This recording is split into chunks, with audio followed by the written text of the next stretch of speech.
So Drew, before we get started with this, I just wanted to extend a congratulations to you. You must be really, what are really we happy. congratulating me for? Well, sure it's needed. earlier this week, well, I guess to back up, when you took your little field trip a few years ago to our nation's capital, and I know you were saying like you were just at the wrong place at the wrong time, but in any case, I heard the pardon went through this week, and I just wanted to congratulate you on that. Very, very thoughtful, Jerris. I think that's super nice way to start the show. That's really putting us off. Now, I do want to clarify though. I mean, whenever I was up there, like it's partially because I was in the drumline whenever I was in band and I can't hear very well. But this guy came up to me and he was like, "Do you want to start a coup?" And I was like, I thought he said like, "Do you want to go to the zoo?" And so like cut to like 3 hours later, whenever I'm wearing my best bison horns, and I've got like, I'm draped in, I don't know, all sorts of animal fur because I think I'm going to get to go to the zoo for the afternoon. And all of a sudden, I don't know, I'm sitting on Nancy Pelosi's desk or something. The sound of shattering glass didn't tip you off in it at all? Yeah, there was a couple times I was worried. I was like, this does not look like the normal place that I thought I was going to be. But I mean, here we are. Yeah. I'm in any case, it's all water under the bridge now. Congratulations. All water under the bridge. That's just a misunderstanding is what it was. And it's expunged from my permanent record now. So we're all good. The ankle bracelet's off. Nice. It's really nice. It's great to be out here. So were you seriously in the drumline? I was. How have we never talked about this before? What'd you play? I played marching snare. Shut up. Yeah. Yeah. And in Ponca City? In Ponca City. I was like I know what you're going to say. You're going to be like, all the cool kids were probably in football or baseball or stuff like that. No. It was marching snare is what it was. I was going to say, when I was in high school, I used to beat up kids that were on the drum line. So we had... I should have known. No, I played 4 years marching snare, played baseball too. Baseball players didn't exactly, they were a little more relentless, I guess, than the drum line, but it was a lot of fun. And I can't hear anything now. So in my marriage and anything else, I have a complete out. I can hear nothing. Yeah, no. It's just a dull buzz at this point. So I played, so in Enid, high school was 10th, 11th, and 12th. Mm-hmm. And so my high school drumline career was 10th and 11th grade. And I quit band my senior year for reasons. But I played bass one year, and then I played tenors my next year. And so I'm deaf. You and get my on back is forever screwed up. You get on the tenors, I'll get on the snare. I don't know. We haven't even got to Jason yet, but Jason Maloy is with us. Jason Maloy, which drum did you play? Not even a single instrument. I think I did after my freshman year of college. I took the recorder, whatever that class was. Experiencing music, I think. You took a class to play a recorder. Hey, I was an athlete. What do you want from me? Okay. What do you want? What do you want? Yeah, what do you want? I was What do you want? experiencing music. You guys want to fight about it? Yeah. I think with no experience needed, I think on the first day somebody could show up and they could play an entire year's worth of bass drum and nobody would know the difference. They'd be like, "Oh yeah, he's fantastic." So my son played bass drum this year. No. Congrats. But he doesn't listen to this, so he won't be insulted. That's good. But he's hoping next year. He's hoping he'll be able to close out his next 2 years on snare. Nice. And he works really hard, practices a lot. Yeah, that sounded wrong. I'm like, he tries hard. He's giving it his all. Is what he's doing. He's giving it his all. No, he does. He practices all the time. And we're hopeful he'll do snare. So when I lived in Alabama, our marching band, I wasn't in high school in Alabama, obviously, but the town that we lived in, our marching band had 450 kids in it. It was like the coolest thing to do in this little town. And the drum line on the field had 50 kids playing. They were playing drums I'd never seen before. It was kind of like That's crazy. When the Grinch, the Christmas Grinch deal, and all the people in Whoville are like playing these made up instruments. That's what the Homewood drumline looks like. It's funny you say that of how big it is in some communities. Like that really is like that. I mean, that's the sport in Ponca in like the 90s when I was there. That was Ponca City only had one school, so one high school, but it was big. It was before Conoco had taken off to Bartlesville and Houston, and so they had, I would say, possibly double the graduating class size in the 90s than as opposed to probably what they do now. And every bit of 300 people, 400 people, like Ponca City had a huge band too. And really? Yeah, it was a lot of fun. I had some wonderful memories there for sure. It was a good time. And what year did you come out of high school? Graduated 2000. We may have had a year when we competed against each other because Enid used to go to Ponca. Ponca City had a competition, right? They did, and we would go, and we were in the same football class, weren't we? Like, wouldn't we? Be Wildcats versus Plainsmen every once in a while. Yeah, you guys beat the tar out of us, I'm sure. Well, this is cool. Like, we brought on a guest, but we didn't even need him. We don't need him. Jason, can you log off? Yeah, I'm just here to be the pretty face. And after 6.5 minutes of talking about marching band, clearly all of the cool kids are still on. What did you dork out on in high school? You got some Warhammer 40,000 or whatever it's called? Yeah. What did you do? No, I'm so glad for those days. It was a good camaraderie. Still talk to a lot of those people, and it takes all types. And I will say, so in tying it in, let's bring it all full circle to oil and gas. So last year with Novus, we went to a big convention that was going on for energy software in Vegas, and the final night of their big like conference was at like a big club, and like it was with the typical like Vegas just spectacular fashion, with all sorts of stuff. And at one point, all the lights went out, and Bog rolls in, and these lights come on, and it is a drum line that the drums are lit up, and the like the harnesses that they're wearing, and they've got glasses on that are light up. And I will say, Jerris, they were not good. Like these guys were failed actors first and drumline guys second, for Vegas. But this was like the job they were doing. And so they came out and they were doing stuff. But what they would do is they would play along with the music, but they would also give the sticks to somebody in the audience so that they could have their like 30 seconds of fame. Okay. And so Drew Hopkins sitting there, like in the back of my mind, I see this come out and I see them go over to like just some random, Joe over in the corner, and he just barely taps on the thing. And I'm like, I am getting ready to impress a good 1,000 people. Like this is what it was all for. Like I'm 20 years now into an oil and gas career. I did this so long ago. Let's do this. Let's do it. And I make my way to kind of the front. The guy's over next to me, one of the drumline guys, and I kind of reach out. I want the sticks. He hands me the sticks. I immediately am going to go into like a really, really strong roll. Sure. Let me tell you, after 25 years, like this would be 25 years from my graduation, chops ain't there anymore. Yeah, I believe it. I believe it. It wasn't my most embarrassing moment. That was the 4 years in actual band, but it was a close second. So, but it was super fun, and that's my swan song probably of ever playing a drum set again. So well, to all those fellow band nerds out there, we see you, we hear you, we salute you. And to the 99% of the other listeners, let's talk about Jason.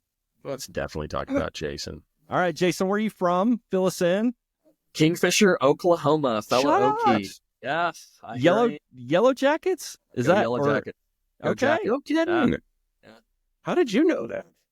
Yeah, we're not that far. Enid and Kingfisher. Well, Enid, Kingfisher, you've got two options for the city. You have Oklahoma City, or you've got Enid. I mean, Kingfisher's like right in the middle. And so we dabbled in some Kingfisher territory. No kidding. Yeah, absolutely.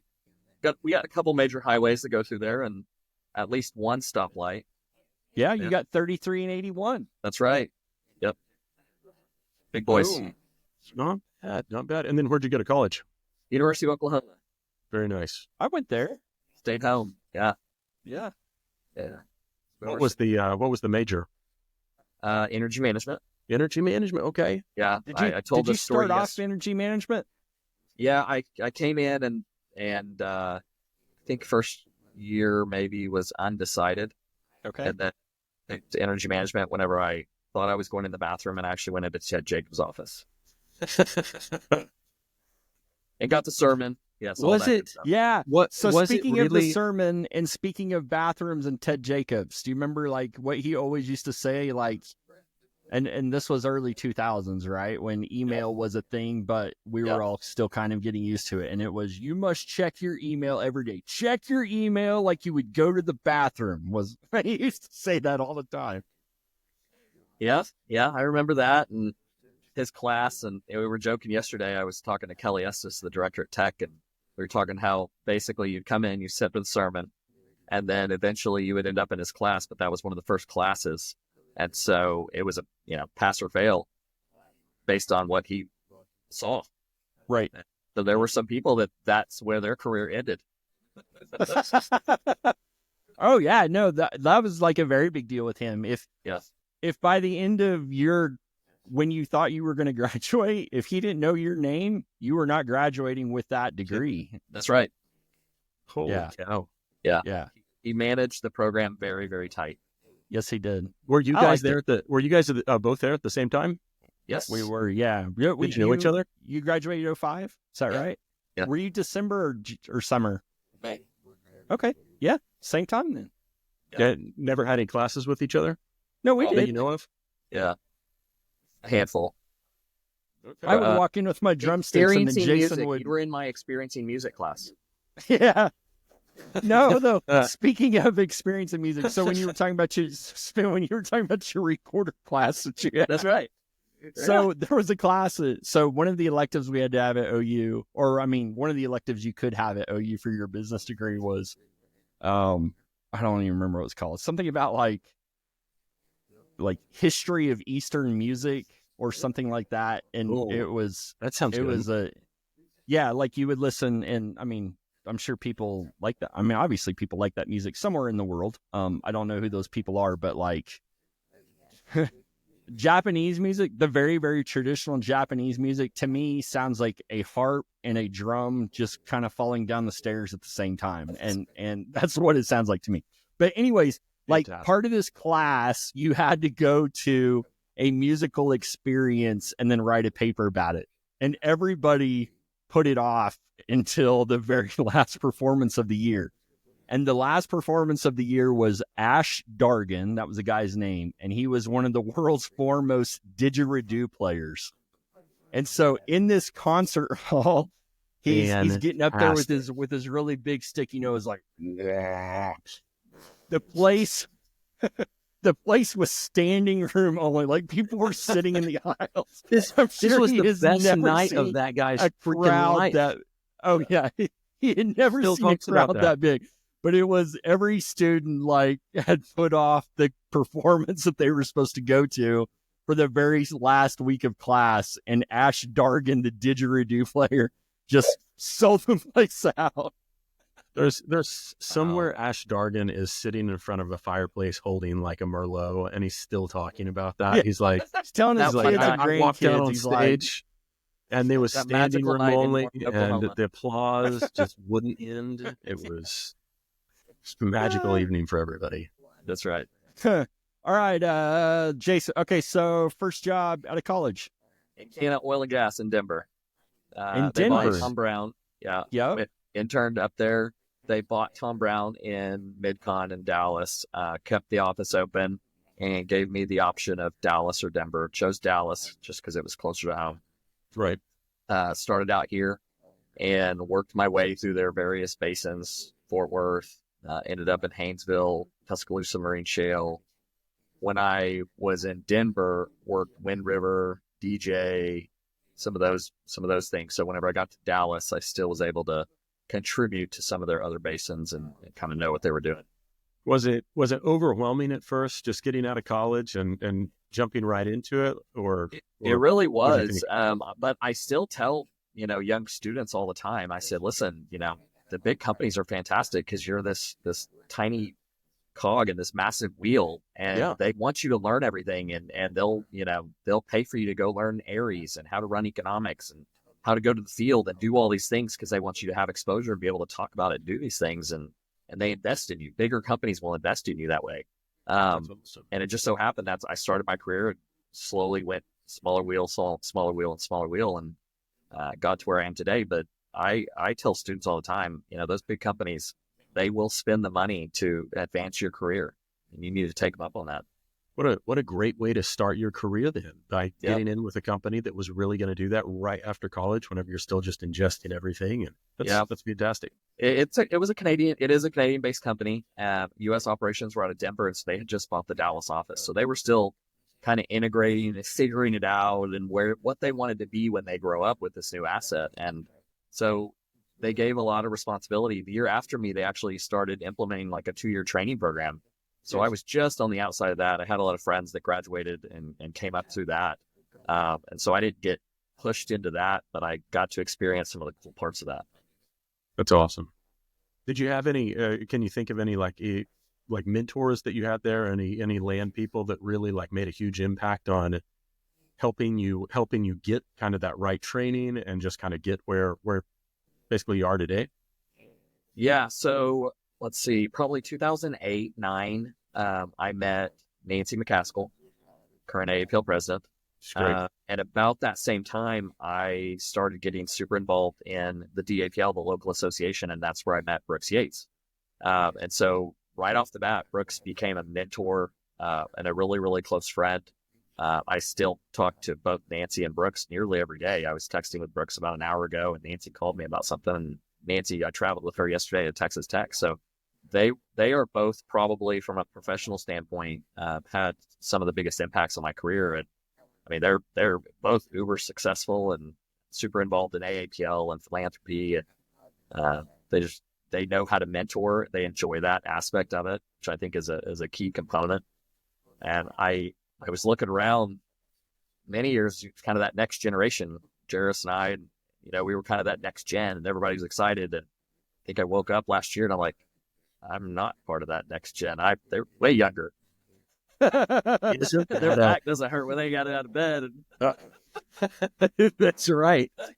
All those things, but it's funny. I'm getting older with my mentors, so they're now managing the AAPL and managing these big oil gas companies and having these impacts on energy policy and all these really cool things. And to watch them grow, but also have them as a mentor from a professional standpoint. Yeah, both of them were very impactful.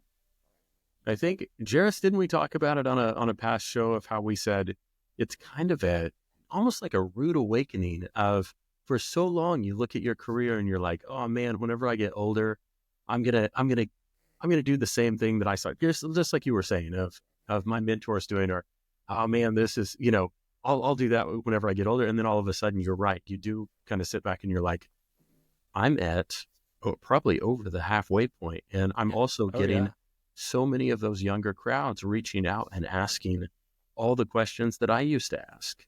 And the stab in the heart is when they're like, hey, would you consider being a mentor? And I'm like, what are you talking about? No, man. You want to get a beer after this? Yeah. Or the students yesterday in Lubbock, they were like, hey, what advice would you give for, new students getting into the business? I'm like, I don't know. I'm still figuring this out, Yeah.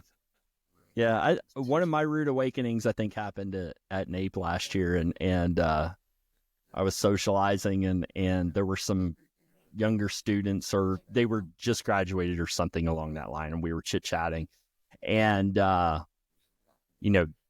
were super excited. They're like, "This is our first NAPE," and I think I actually uttered the words, "Oh, well, this is nothing. Back in my day." Right. Yes. And I just stopped thinking they were going to be shocked that I used the words "back in my day," but they were fully expecting me to say that. And they're like, yeah, tell us what it used to be like. Yeah, tell us, Grandpa. Yeah. Yeah, exactly. Exactly. I feel it. I'm not the same. I remember, AAPL was promoting the next generation Landman, NGL. Yep. I don't even know what happened to that. It's just gone. I guess we grew up. We all grew up. Yeah. Julie Woodard. I know y'all had her on. She was kind of in our same class. She graduated about that same time. We were talking about that at San Diego. Like, we just kind of look around at all the committees, and it's kind of that same level group. We all kind of grew up together, and So if we're talking about all the different things that we went through, and like with the Julies and with looking up to the Nancys and everybody else of, these are our mentors, and we're learning from them, and we're kind of helping build these different policies and going to the different events. Now, if we are all sitting here and we're all honest with ourselves, boys, like midway through, we're not the spring chickens anymore. We get to see, like at NAPE, we get to see all of these wonderful new faces of people saying that this is their first NAPE conference. These next years, these pivotal next years, what do you think are some of the changes that we're going to experience, or that land profession is going to experience, that maybe we didn't ever have to deal with? Ooh, that's deep. I think from like an AAPL leadership standpoint, not just industry as a whole, but I think APL leadership, I think our generation, this kind of next group, you are seeing how much more our children are around the industry, and how much more we talk about our children with these things. And you have people like Steve Virant writing, Landman books for elementary kids, and you have Kyle Wagner writing, you have Kyle Wagner. Yes, I was, both Jerris and I leaned at the exact same time. I was going to grab my copy. Mine's right over there on my desk. This is my handbook. I refer to it numerous times a day. Yeah, so Mark was my first boss out in Canada. So his Steve's father. So as soon as he, put it out there, I went and bought it. There's a really good big book by Kyle Wagner, Goodnight Drilling Rig. My boys love it. There's a whole part in there about, the landman gets the lease sign. My boys love to yell that right before we go to bed. I mean, that's some of the things that maybe it's always been that way, but it seems like with our generation, we recently filled out that AAPL survey about going to AAPL meetings, and there was a whole line of questions about, do you bring your family? Do you bring your children? Do you do this? How do you integrate those things?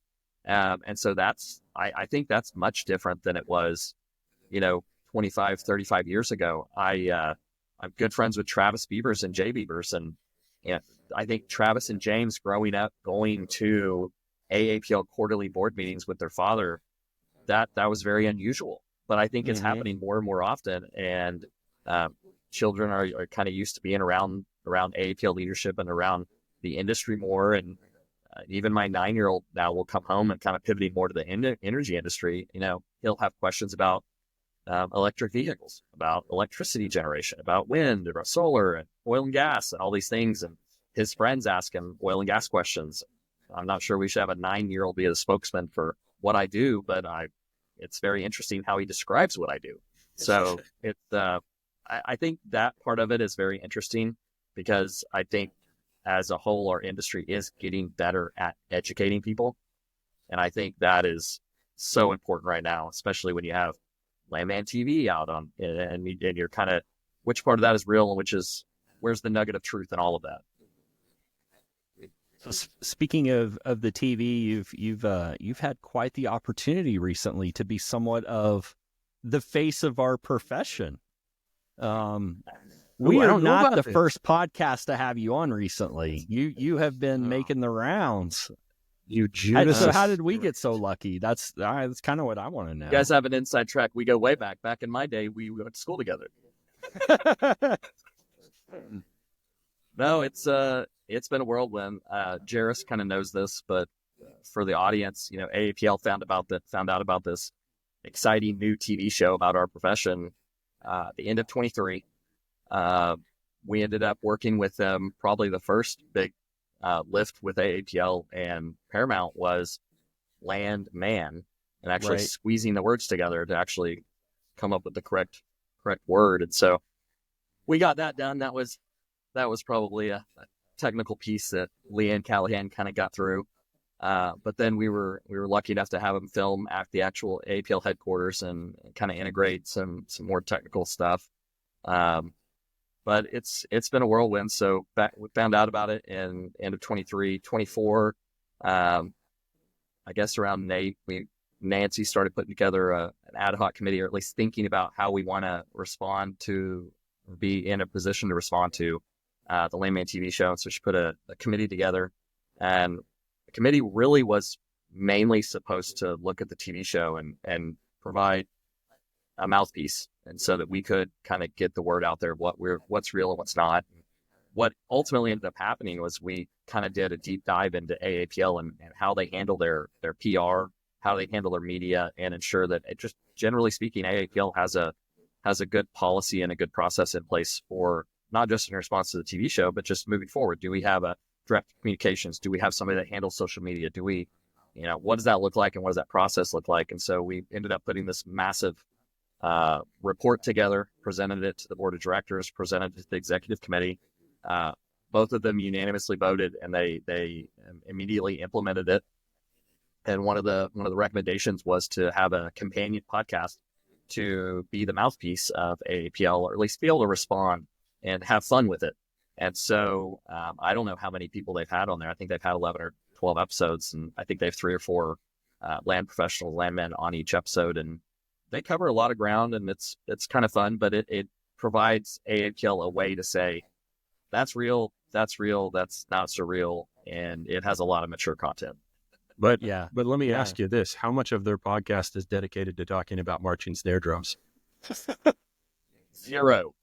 What? This is an exclusive right here. I've been on that podcast twice, and we didn't talk about any drum lines. This is big. So, I'm writing it down. So with all of your media appearances that you've had, what are some things that they never asked you about that you kind of wish they had asked you about because you've lived such a cool life? I don't know about any of that. Okay, well then I'll bring some stuff up that I happen to know about. Did you know, Drew, that Jason is an Ironman? An Ironman? Okay, so how many miles is that running? That is that's all I know. 2.4 mile swim, okay, 112 mile bike ride, good, 26.2 mile run, all in 17 miles. 17 hours. And how many times have you done it? I've done 6 fulls. Yeah. When was the last time you did one? About 7 months before my oldest was born. Kids get in the way of my training. Yeah. See, now, I don't even, Jason, I've got to admit, I have 0 children, and so I have no reason why I couldn't train for something like that. It's more based on I have 0 desire to do anything of what you just said. Like so I will go home tonight. I will change into gym clothes. I'll go over to the gym, and I will huff and puff. I almost said run. I will huff and puff in a very fast pace for about a mile and a half on a treadmill. And then I'm like, that's enough. all I can do. And the journey of a million miles begins with a single step. Oh, I love it. Okay. I absolutely love it. I mean, I did whenever I'm dying tonight. I did escape from Alcatraz a couple times in San Francisco, and then I was pretty involved in DAPL in 07, 08 with Brooks, of course. And we had a woman landman that was diagnosed with leukemia, and she passed away very quickly. And so I was kind of looking at doing an Ironman. And so I ended up calling OU, and there were a bunch of DAPL friends. And so getting connected, and we ended up raising $56,000 for a scholarship in her name back at OU for the energy management program. And Jerris, that's now one of the big, plaques that they give away. It's the Sarah Williams Memorial Scholarship. Yeah. Wow. So that was my first one. It's amazing. So I've never shared this with Jason, but I remember when he did that, Landman Magazine actually did a really lengthy article on Jason participating in this and doing this Ironman deal. And when I had seen the headline, I was like, oh my gosh, I know somebody famous, And so I had read the article. And the thing that sticks out in my mind the most is that I haven't done 6. I've only done 5 of these, but I have never done one at all. But But looking at reading about your experience on it, because you gave like a play-by-play of, I had to get up at 4 a.m. and I had to do this and I had to do that.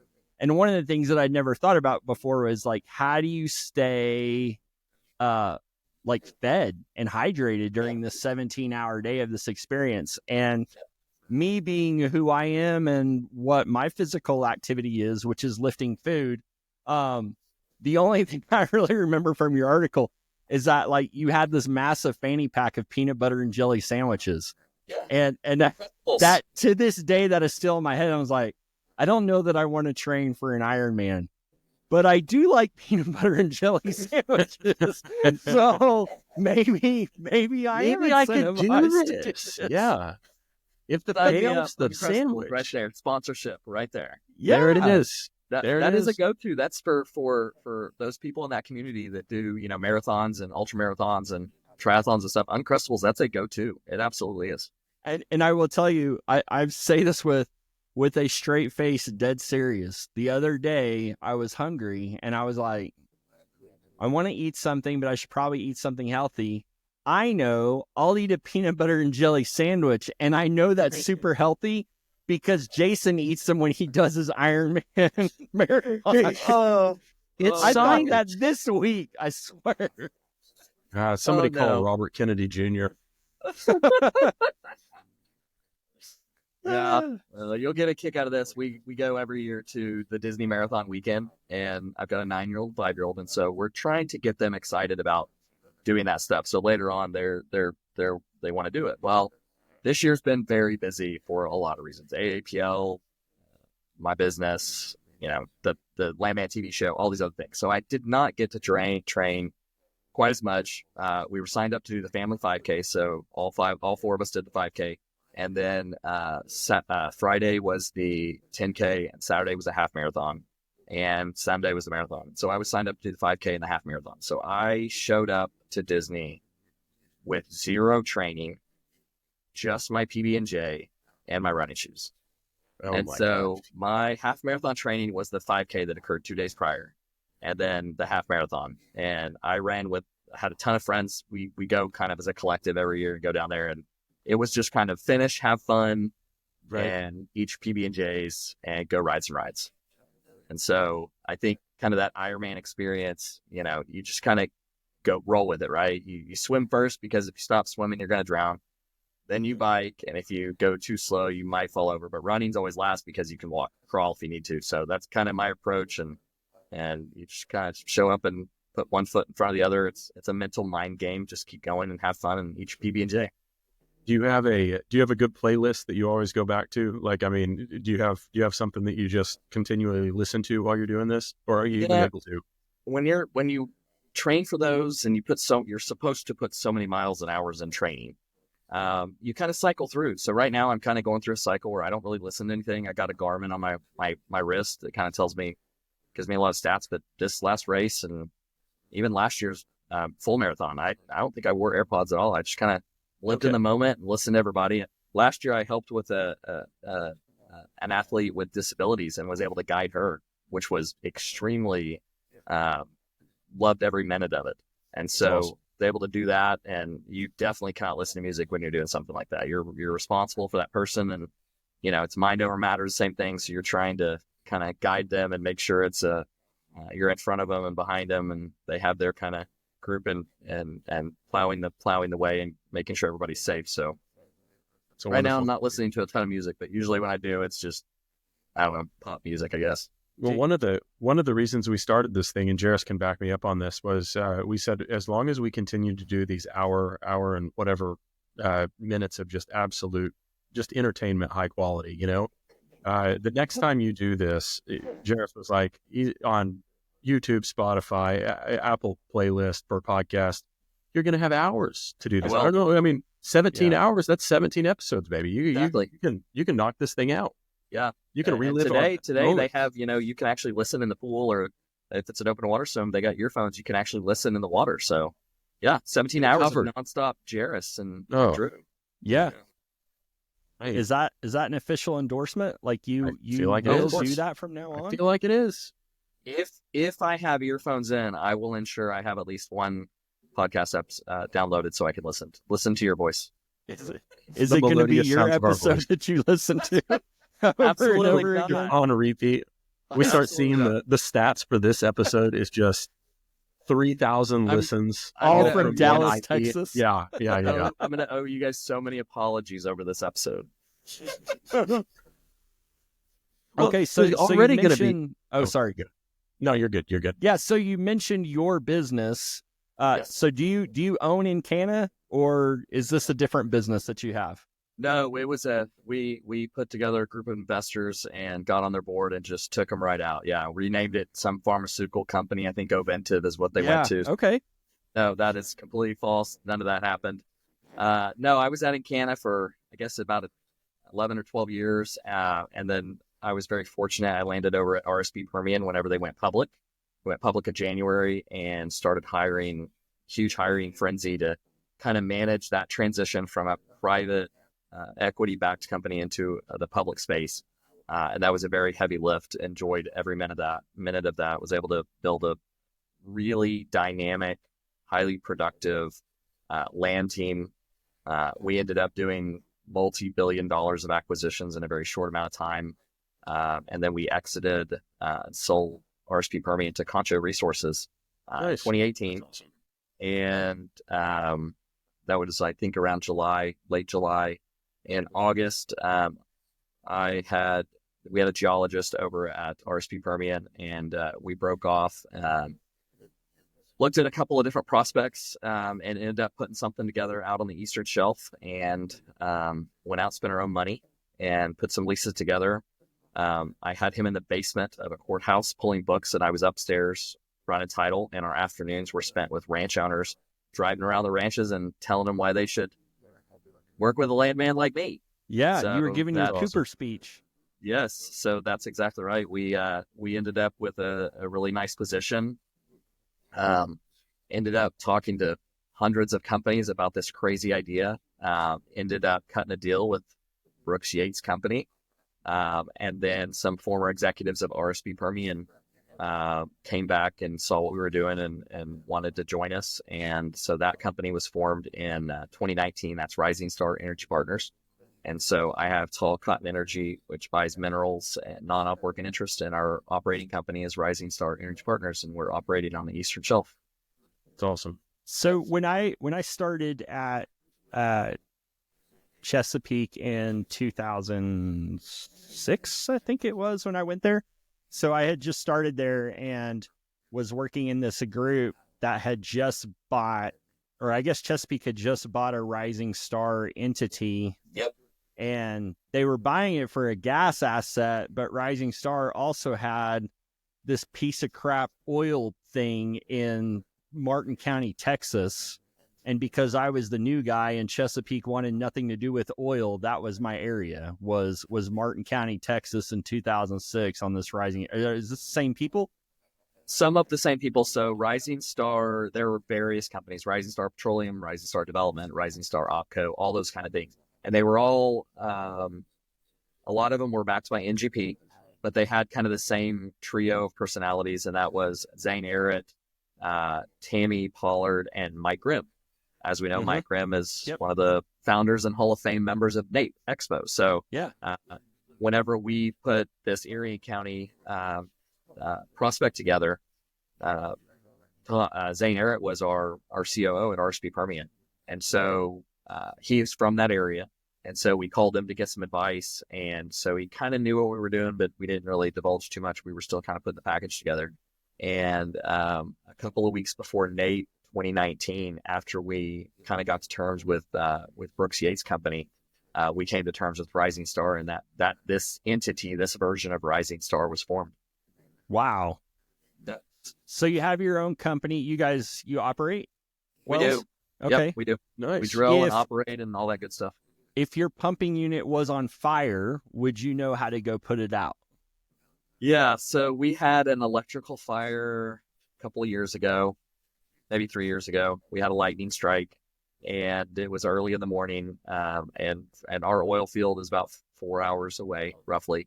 And so by the time that I was notified, which was probably the first or second phone call, I was in the car heading that way, trying to coordinate, a response and make sure the fire department and the hospital, kind of doing all those things in the car en route. And so now we have a very robust safety checklist before we drill a well, before we have a spud, meeting, all these things. We make sure everybody's on the same page. We have a muster point. We have all the important things that Landman TV show does not do. We do the opposite of all of that. We're trying to reduce, all of those issues, and we want to ensure that everybody that shows up on location goes home. So does your safety protocol include the ability for the Landman to be within 2 minutes of driving time of every single well that is operated by your company? We do have personnel that are within 2 minutes of all of our wells are very closely held together. Wow. So our position is about 15,000 acres, and it's all very contiguous and very blocky. So we actually we have some folks that are very, very close. Cool. That is an issue. We do want to ensure that people are close, and kind of coming full circle with philanthropy. You go out to these really small towns. I'm from a small town. Enid's not that much bigger. It's pretty large compared to Kingfisher, but relatively speaking, in Oklahoma, it's a small town. But I love to go and we give money to the local rodeo and the 4-H and all those things. And I love to see our company name on the scoreboard for the local football field and those kind of things. So we are very active in our community out there, and we're very active in the fire department and the hospitals and all of our first responders and those things, because you don't know when you're going to need them. And our industry is dangerous. We mitigate danger as much as we can, but you need to be prepared for those kind of things. And so we take safety very seriously. And as we go around the country and talk about the Landman TV show, that's probably one of the first things we talk about is safety and how important it is, and it's paramount. Yeah. That's pretty amazing. And I mean, I absolutely love, and I know it's other industries, but I love how the oil and gas groups, exactly what you're saying of you start in some place like Kingfisher, you start buying up assets, you start being able to do things, you exit, you get to do this again, and then you get to kind of share that success with your community. And like you said, being able to see your company name up there, that's an awesome badge of honor. That's great. Yeah. Very cool. Very cool. So I'll tell another story that, I mean, I hope it embarrasses Jason. That's not really what I'm aiming for. Well, it is what I'm aiming for. So last year at the, I think it was last year, the AAPL annual meeting, the Chick-fil-A progeny was speaking. I don't remember her name. Jason. I think Kathy. Jason has autographed pictures of her. Yeah. So I do. My boys really remember her. So Jason was honored, and he received the golden Chick-fil-A card, which is like endless Chick-fil-A forever or something like that. And after the ceremony, Jason came down and he was talking. I was like, hey, that's kind of cool. And he whispers in my ear and he goes, I'm going to bankrupt the company with this thing. He goes, we use it so much. Like, tell us about your point status that you have with Chick-fil-A. Like, they have your picture on a wall in their headquarters or something. Yeah. So here's what they don't say. So this is a really similar card. This is a little bit more special because it comes from the founder's daughter, but it's really similar to if you go to college football or you watch it. In between the first and second quarter, they do the kicking for chicken promotion, right? So if the person goes out there and they kick it through the field goal, they get, Chick-fil-A for a year. It's a very similar card. What they don't tell you is that nobody who works for Chick-fil-A has ever seen one of these cards. So whenever they receive it, they look at it like you're crazy and you're trying to scam them. So the first 10 minutes of any Chick-fil-A visit is having a conversation with them and explaining that, yes, I did receive this. It is real. And they know it's a problem because there's a little note in there that she included her personal email address and phone number. So if there's an issue, they can call her. I'm sure it's somebody in her office, but it's still pretty cool. But they make it right and they get you the food, and it's pretty awesome. But you were telling me, like, you and your family are huge fans, and you have achieved stratosphere status within their rewards program. Like, tell us these point levels and where the Maloy family sits. Jason. Okay, I am hardly following this. how did you get this again? I don't know. Like, I'm mad. First off, I'm not happy for you. If you are only listening, you should really watch the video because Drew's face right now. It's just like, it's not deer in headlights. It's just like, I'm confused. First off, I'm very angry. Secondly, and I'm angry because I spend so much money on Chick-fil-A. Like, okay, well, so much money on Chick-fil-A. Have this status as well, though. If you will go into the app and you'll cruise through all of the rewards that you can get at the at one end of it, at the high end of it, you can get a personalized Chick-fil-A headquarters tour with a senior vice president. That's on my app. I can see that. Like, I can select that right now and go to Atlanta. I think that's Atlanta, and visit the headquarters and get a personal tour. Pretty awesome.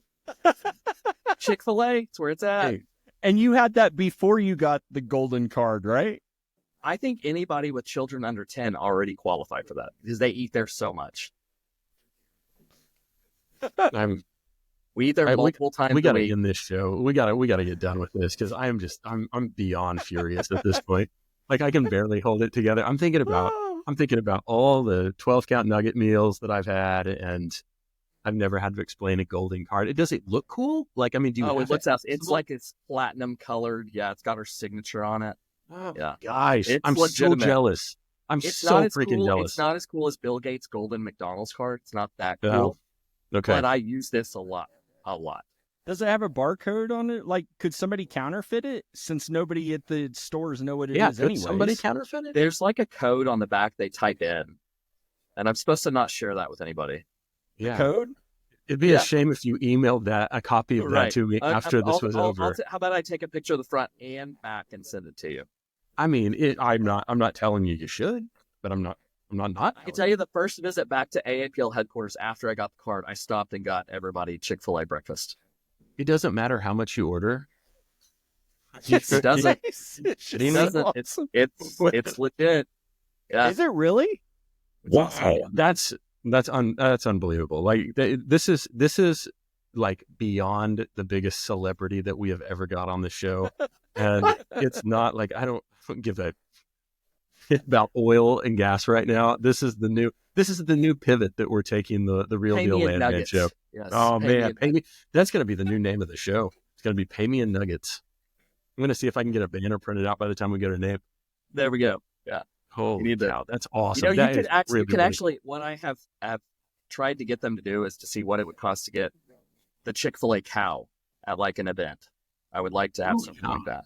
Yeah. I'm sure they would just tell them you're Jason Maloy. Right. They're like, who's that? There's got to be some card. there. Show them your Show app. them the card. Yes, just pull up the card. Show them the card in the app, and that cow is going to dance wherever you want it. Jason, how old are you right now? I am 44.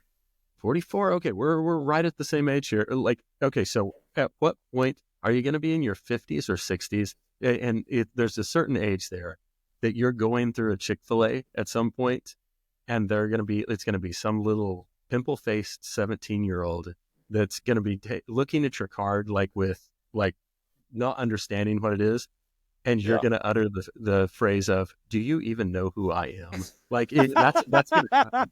Like, you know who you're talking to. No, you do not know Chick-fil-A. They would never say something like that. Everything is my pleasure. Let me help you with that. And so I just walk in now, and you go straight to the manager because you're going to have a conversation. You're going to have to talk to the manager for sure. Got to talk to I need to speak with the manager. Before we wrap up, Jason, do you have any parting words for us besides eat more chicken? I love the podcast. I think you guys are doing an absolutely fantastic job. Well, thank you. So speaking of podcasts, speaking of NAPE, the Real Deal Landman show will have a booth at NAPE. Drew, I know what's that booth number, Jerris? You got that? No. 16. Oh, off the top of your head? 16, 17? 17. 16, 17. I know 16, 17 because I'll also be at another booth that is 23, 24. So I know that, I'm thinking increments here. Yeah. Yeah, for sure. So I know we haven't really talked a lot about our plans, and we may have to get some stuff for it. I just wanted to let you know that I will spring for the black curtain.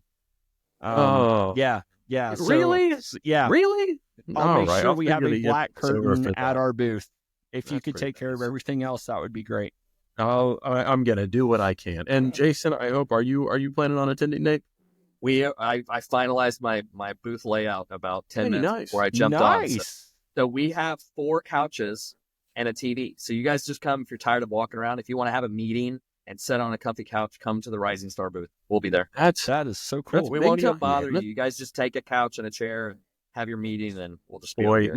Okay, so let me tell you, right now, our little 10x10 booth, we have a calfskin rug that's going on it. We've got we've got some stuff for the backdrop. We do not have any chairs. We do not have any tables.